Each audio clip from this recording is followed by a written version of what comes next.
تشهد عدد من مناطق المملكة ابتداء من يوم الخميس وإلى غاية يوم الاثنين المقبل اضطرابات جوية قوية، وفق نشرة إنذارية صادرة عن المديرية العامة للأرصاد الجوية، حيث من المرتقب تسجيل أمطار غزيرة أحيانا رعدية وتساقطات ثلجية مهمة، إلى جانب هبات رياح قوية بعدد من الأقاليم.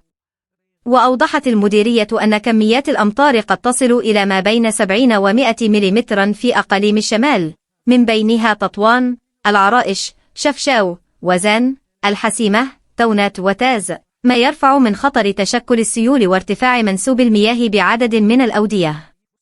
كما يتوقع تسجيل تساقطات مطرية تتراوح بين 50 و65 ملم في مناطق الوسط والشمال، من ضمنها أزيلال، بوني ملال، مكناس، الحاجب، أفران، خنيفر، فاس، صفرو، القنيطر، طنجة أصيلة، فحصنجرة، مولاي يعقوب وسيدي قاسم. أما المناطق الساحلية والوسطى مثل الرباط، سولا، تمار، الدار البيضاء، سطات وبن سليمان، فمن المرتقب أن تشهد أمطارا معتدلة قد تتراوح بين 20 و40 ملم. ثلوج ورياح وتحذيرات.